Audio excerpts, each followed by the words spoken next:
your first book, The Ultimate Guide to Sport Event Management and Marketing, one of the quotes I loved in there, branding isn't just about logos and taglines. It's about creating an emotional connection with the audience. Given the evolving dynamics of the digital age and changing consumer behavior, how do you see the future of sports branding changing, and what advice would you give to the upcoming sports marketers? Well, the sports industry, if you go to every newspaper has a sports section to it. That's pretty. It's my favorite sporting green in the Right. SF Chronicle. Everything, okay. Every paper has a, you can just go in there and just dissect it, the whole paper, half the paper, because it's full of games and schedules and this and that. And then you got ESPN, and you got all these channels, and you got special events now, NFL and pro football and pro basketball and all these. Now soccer is becoming really big, and it's pretty much all over the world. So, man, that's a huge marketplace. And so I just, I would not be here if it wasn't for sports, because sports gave me an anchor. It gave me the determination and perseverance to be able to understand how to apply what I'm learning now in business to life and not give up. If I fell down, I have fallen down at least 50 times or more. I still get back up because of sports. So I think that the sports is going to be here. It's not going anywhere. So the ability to be able to understand the branding part of it, and especially when it comes to athletes now, and since the athletes are in college now, those athletes who are in college now are able to make money, it's changed the game. So branding is a huge thing when it comes to talent development and positioning yourself in the marketplace. Do you think social media overall has been a hindrance to athletes, or do you think it's overall going to be like a positive when it comes to it? I think social media is a positive if you understand who you are. If you have a base, if you have a core foundation you can build from, then you can apply social media. Social media, to me, is a sales tool. Right. Okay. The ability to be able to reach,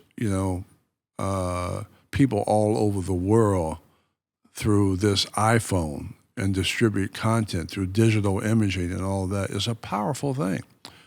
And so to be able to understand how to apply that to your own development so that you can empower yourself, to me, is like, that's a gift.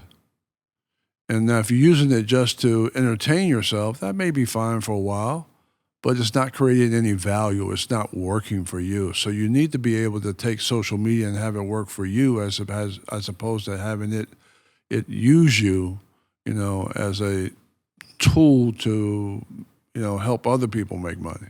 Yeah, man. I feel like that's a very valuable statement for people to hear in any industry, right? But yeah, sports, I feel like is just such a good example because they're constantly in the limelight. And, they can be a target, unfortunately, sometimes. But yeah, it's like... It's a management issue. You got to be able to manage that process. To be able to, you can imagine... If you are a brand in sports, and we know the brands, you reach people know your name all over the world. Yeah. You walk into a place, they give you everything. You got big contracts, all of that.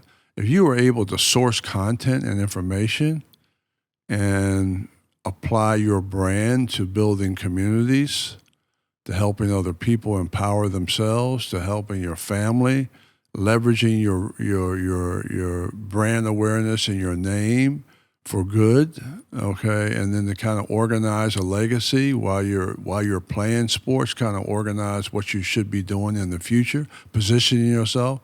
You imagine the power of that, as opposed to thinking and walking around just playing ball and and not thinking about anything and just kind of having fun. Right. But it's the time to really. You only have a short amount of time. You don't have a lot of time. So to take those few years that you have, in some case basketball, you might have 10 years or whatever the case may be, and there's some exceptions like Tom Brady, of course, who's has more than 10, 25 years or whatever the case may be. But the ability to be able to leverage that, and I think he's done it very well, to be able to leverage that into an existing world and make it work for you and your external clan, man, to empower other people.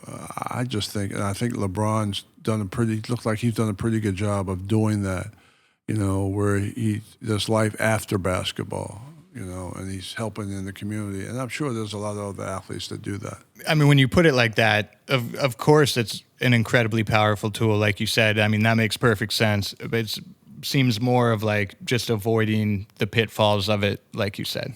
Well, it's knowing how it can empower you and your ideas and where you're going and who you want to become, and not be stuck in just thinking that you're all of that. Right. And you're not, because once you stop playing ball, really not that many people care. Right. So you got to make it work for you, and that's what social media should be doing for everybody, is making it work for you, as opposed to, again, the reverse. Thank you for watching. Don't forget to drop a like if you enjoyed the video. And subscribe and hit the bell for a whole lot more to come.